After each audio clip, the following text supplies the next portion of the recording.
जय श्री कृष्णा।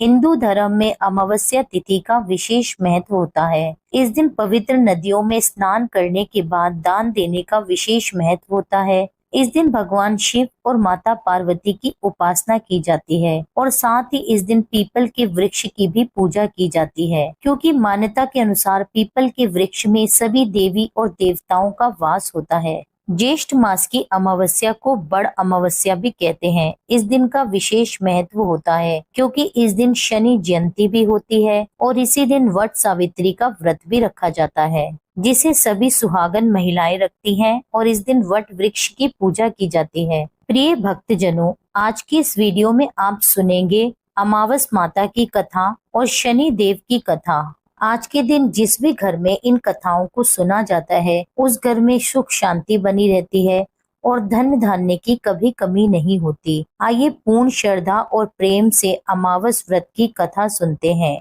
पौराणिक कथा के अनुसार एक गांव में सास और बहू अकेले रहा करते थे। उनका बेटा विदेश में कमाने के लिए गया था। सास बहू बहुत अच्छे से एक साथ रहा करते थे।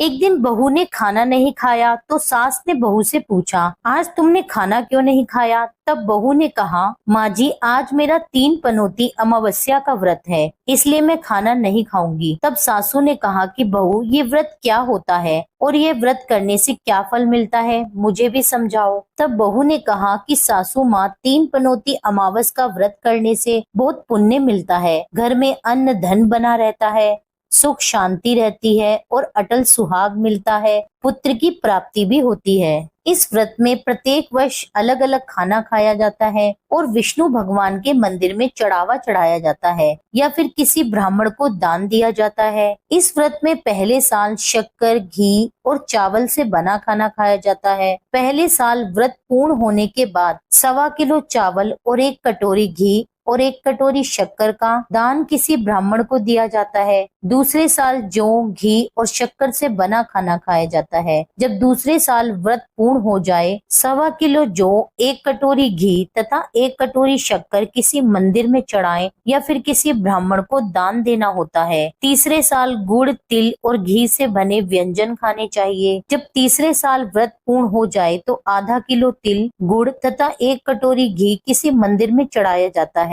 या फिर किसी ब्राह्मण को दान दिया जाता है। इसे 3 पनौती अमावस्या व्रत कहा जाता है। फिर बहू ने कहा कि इस व्रत का अगर संकल्प लेते हैं तो इसे पूरा करना जरूरी होता है। अगर पूरा नहीं कर सकते तो सास बहू में झगड़ा और घर में अशांति आती है। तब सासू ने कहा कि मेरी तो उम्र हो गई है, लेकिन तुम ये व्रत करो। तब बहू ये व्रत आरंभ करती है, लेकिन एक दिन बहू ने किसी के कहने पर गेहूं से बनी रोटी खा ली। इस बात से अमावस माता नाराज हो गई। जो सास और बहू बहुत ही प्यार से रहती थी, इन दोनों में झगड़े होने लगे।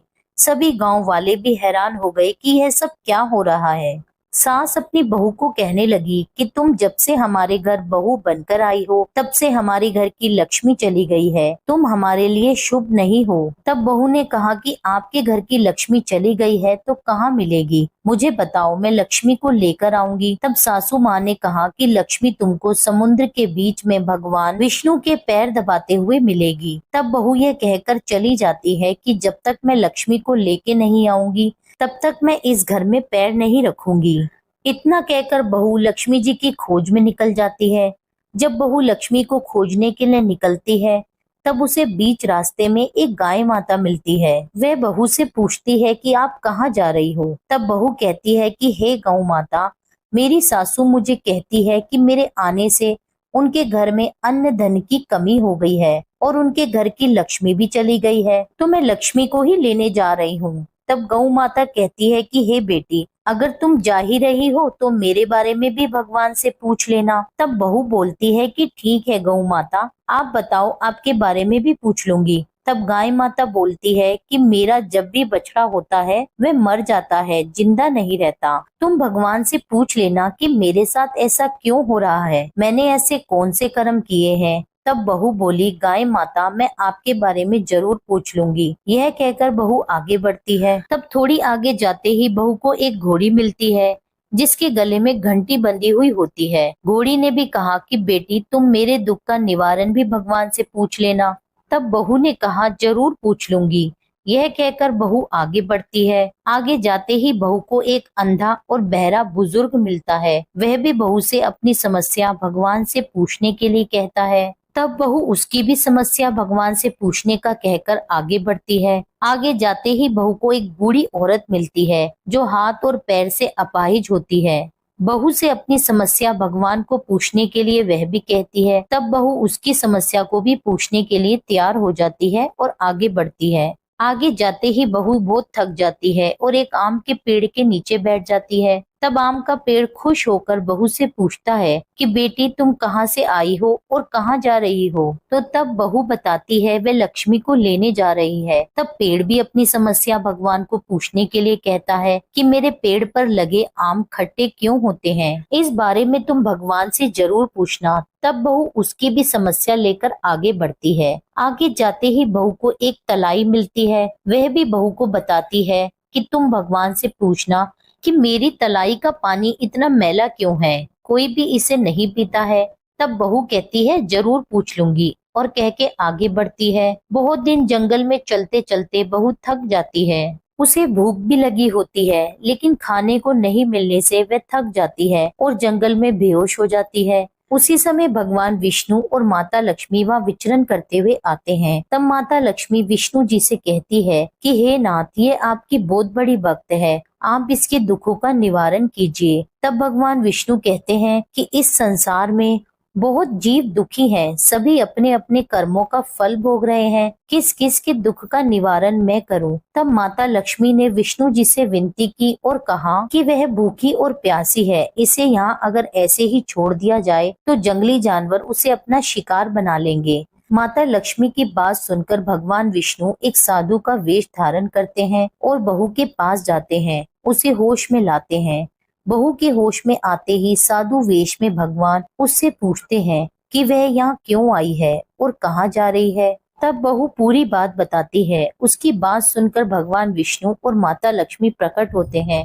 उसके साथ अमावस्या माता भी प्रकट होती है। बहू उनके चरणों में गिरकर वंदन करती है। अमावस माता बहू को कहती है कि बेटी, तूने मेरे व्रत को खंडित किया है, तुम्हें इसी की सजा मिलती है, परंतु अब मैं तुम्हें माफ करती हूँ। तुम घर जाओ, तुम्हारा घर धन से संपन्न होगा, तुम्हारा घर सुंदर महल में बदल जाएगा और तुम्हारी सभी मनोकामना पूर्ण होगी। यह सब होने के पश्चात बहू रास्ते में जो भी मिला उन सभी के दुखों का निवारण करने के लिए विनती करती है। तब भगवान विष्णु बोलते हैं कि गाय ने कभी अपना दूध किसी को नहीं पिलाया, उस वजह से उसके बछड़े जिंदा नहीं रहते। तुम उसका दूध पी लेना, जिससे उसके बछड़े जिंदे रहने लगेंगे। घोड़ी पिछले जन्म में आटा पीसने वाली महिला थी। वह किसी को आटा पीसने नहीं देती थी, इसलिए उसके गले में चक्की के पाट बंधे हुए हैं। तुम उसके पाट खोल देना, वह बिल्कुल ठीक हो जाएगी। वह बुजुर्ग कभी भगवान के मंदिर नहीं गया और ना ही उसने कभी भगवान के भजन सुने। तुम उसको मंदिर ले जाना और दर्शन करवा देना,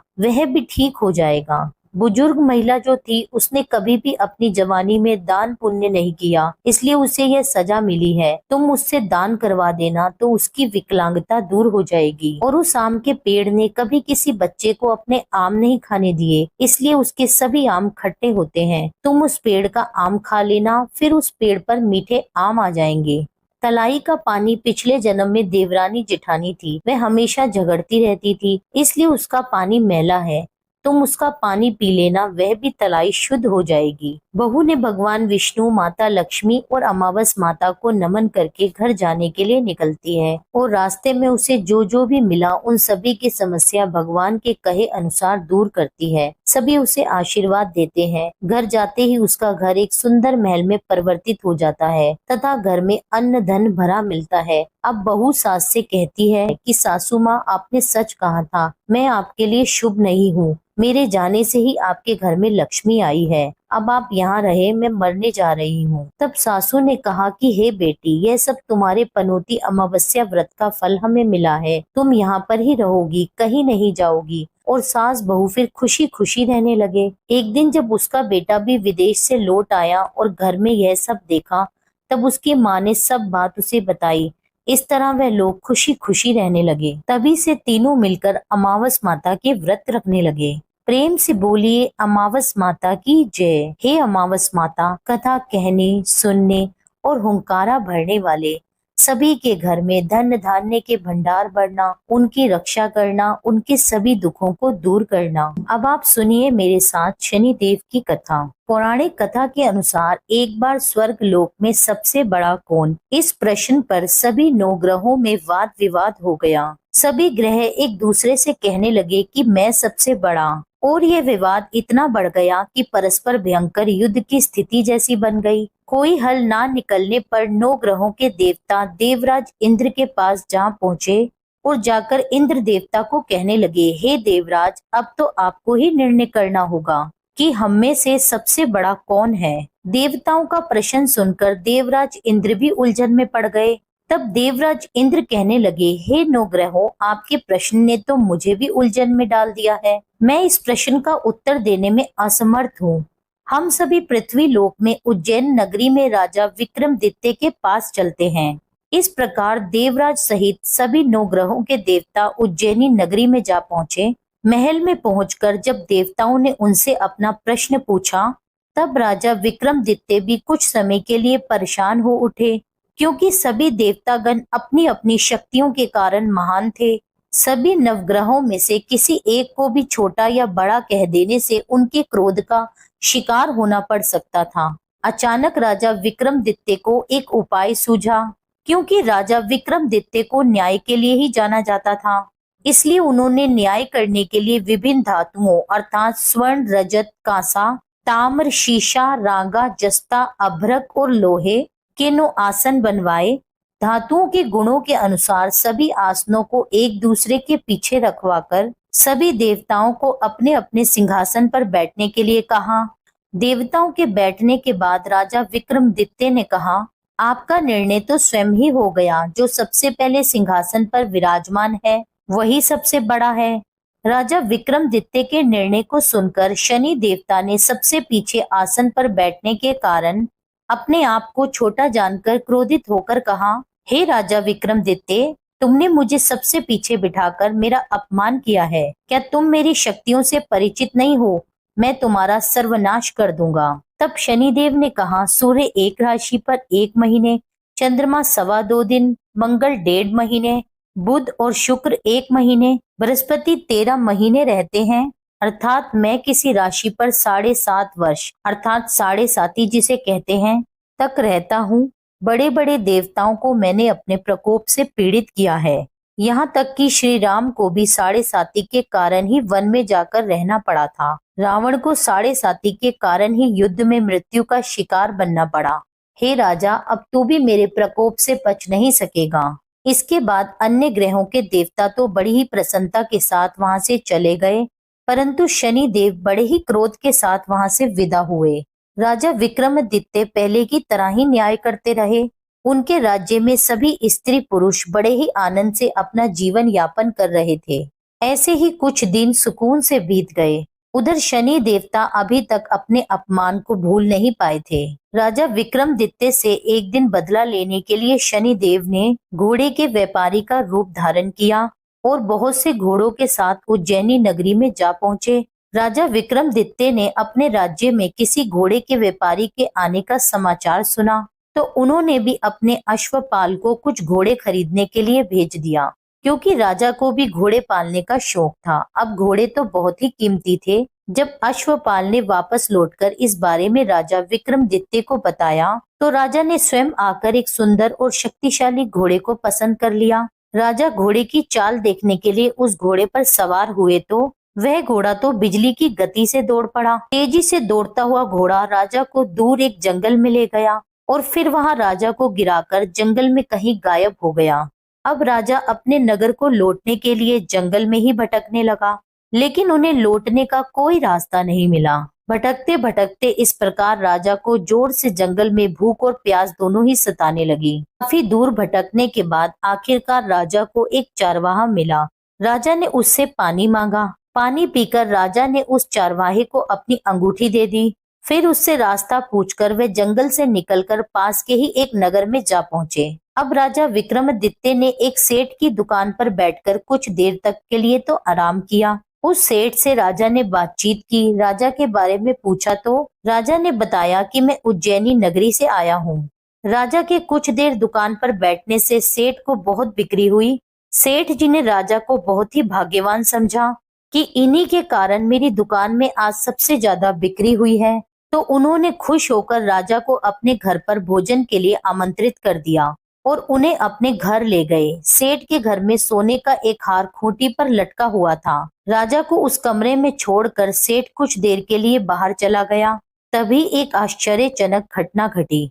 राजा विक्रमादित्य के देखते ही देखते सोने के उस हार को खूंटी ने निगल लिया। वापस आकर सेठ ने देखा कि वह हार तो वहां पर था ही नहीं। जब उसने हार को गायब देखा तो चोरी का संदेह उसने राजा पर ही किया, क्योंकि उस कमरे में केवल राजा ही अकेला बैठा था। तब सेठ ने अपने नौकरों से कहा कि इस परदेसी को रस्सियों से बांधकर नगर के राजा के पास ले चलो। इस प्रकार राजा को रस्सियों से बांधकर नगर के राजा के पास ले जाया गया। राजा ने जब राजा विक्रमादित्य से हार के बारे में पूछा, उन्होंने बताया कि उनके देखते ही देखते खूंटी ने तो हार को निगल लिया था। इस पर राजा ने क्रोधित होकर चोरी करने के अपराध में राजा विक्रमादित्य के हाथ पैर को काटने का आदेश दे डाला। किसी ने भी राजा की बात का विश्वास नहीं किया। इस प्रकार विक्रमादित्य के हाथ पांव काटकर उन्हें नगर की सड़क पर छोड़ दिया गया। कुछ समय के बाद एक तेली उन्हें उठाकर अपने घर ले गया और उन्हें अपने कोलू पर बिठा दिया। अब राजा आवाज देकर बैलों को हाँकता रहता और इस तरह से तेली का बैल चलता रहा। अब राजा को भोजन भी मिलता रहा। शनि की प्रकोप की 7.5 पूरी होने पर वर्षा ऋतु प्रारंभ हुई। अब राजा विक्रमादित्य एक रात को मेघ मल्हार गा रहे थे कि तभी नगर के राजा की लड़की राजकुमारी मोहिनी रथ पर सवार होकर उस तेली के घर के पास से गुजरी। जब उसने मेघ मल्हार सुना तो उसे बड़ा ही अच्छा लगा। दासी को भेजकर गाने वाले को बुलाने के लिए कहा। अब दासी ने लौटकर अपंग राजा के बारे में आकर राजकुमारी को सब कुछ बता दिया। राजकुमारी उसके मेघ मल्हार से बहुत मोहित हुई, अतः उसने सब कुछ जानकर भी अपंग राजा से विवाह करने का निश्चय कर लिया। राजकुमारी ने अपने माता पिता से जब यह बात कही कि वह एक अपंग से विवाह करना चाहती है, तो वह हैरान रह गए। माता ने बेटी को समझाया कि तेरे भाग्य में तो किसी राजा की रानी होना लिखा है, फिर तू उस अपंग से विवाह करके अपने पांव पे कुल्हाड़ी क्यों मार रही हो। लेकिन राजकुमारी ने अपनी जिद नहीं छोड़ी। अपनी जिद पूरी कराने के लिए उसने भोजन करना छोड़ दिया और अपने प्राण त्याग देने का निश्चय कर लिया। आखिरकार राजा और रानी को विवश होकर अपंग विक्रमादित्य से अपनी राजकुमारी का विवाह करना ही पड़ा। विवाह के बाद राजा विक्रमादित्य और राजकुमारी उसी तेली के घर पर रहने लगे। उसी रात स्वप्न में शनि देव ने राजा से कहा, हे राजा, तुमने मेरा प्रकोप देख लिया। मैंने तुम्हें अपने अपमान का दंड दिया है। इस प्रकार राजा ने शनिदेव से क्षमा करने को कहा और प्रार्थना करके कहने लगे, हे शनिदेव, आपने जितना दुख मुझे दिया है किसी और को कभी मत देना। तब शनिदेव ने कुछ सोचकर कहा, हे राजा, मैं तुम्हारी प्रार्थना स्वीकार करता हूँ। जो कोई स्त्री पुरुष मेरी पूजा करेगा, जो शनिवार को व्रत करके मेरी व्रत कथा सुनेगा, उस पर मेरा आशीर्वाद सदा के लिए बना रहेगा। इस प्रकार जब प्रातःकाल राजा विक्रमादित्य की नींद खुली तो उसने अपने हाथ पांव सलामत देखे। यह देखकर राजा को बड़ी ही खुशी हुई। उसने मन ही मन में शनि देव को प्रणाम किया। राजकुमारी भी राजा के हाथ पांव सही सलामत देखकर आश्चर्य में डूब गई। तब राजा विक्रमादित्य ने अपना असली परिचय देते हुए शनि देव के प्रकोप की सारी कहानी रानी को कह सुनाई। सेठ को जब इस बात का पता चला तो वह दौड़ा दौड़ा तेली के घर पहुंच गया। राजा के चरणों में गिरकर क्षमा मांगने लगा। राजा ने उसे क्षमा कर दिया, क्योंकि यह सब तो शनि के प्रकोप के कारण हुआ था। सेठ राजा को अपने घर ले गया और उन्हें भोजन कराया। भोजन कराते समय वहां एक आश्चर्यजनक घटना घटी। सबके देखते ही देखते उस खूंटी ने हार उगल दिया और यह देखकर सेठ बड़ा प्रसन्न हुआ और सेठ ने भी अपनी बेटी का विवाह राजा के साथ कर दिया। बहुत सारे स्वर्ण आभूषण धन आदि देकर राजा को अपनी बेटी के साथ विदा कर दिया। अब राजा विक्रमादित्य राजकुमारी मोहिनी और सेठ की बेटी के साथ उज्जैनी नगरी में पहुंचे तो नगर वासियों ने बड़ी खुशी से उनका स्वागत किया। अगले दिन राजा विक्रमादित्य ने पूरे राज्य में घोषणा करा दी कि शनि देव सभी देवों में सर्वश्रेष्ठ हैं, इसलिए हर स्त्री और पुरुष शनिवार के दिन उनका व्रत करे और व्रत कथा अवश्य सुने। राजा विक्रमादित्य की इस घोषणा से शनि देव बड़े ही प्रसन्न हुए। शनिवार का व्रत करने और व्रत कथा सुनने के कारण सभी लोगों की मनोकामनाएं शनि भगवान ने पूर्ण करी। सभी लोग बड़े ही आनंद पूर्वक रहने लगे। यही कथा की समाप्ति होती है। प्रेम से बोलिए शनि देव की जय। यह थी आज की वीडियो, यह थी आज की कथाएं। उम्मीद करती हूँ यह कथा आपको पसंद आई होगी। वीडियो अच्छी लगी हो तो वीडियो को लाइक करके मेरे चैनल को सब्सक्राइब कर ले। मिलती हूँ आपसे एक अगली वीडियो में। जब तक के लिए जय श्री राधे।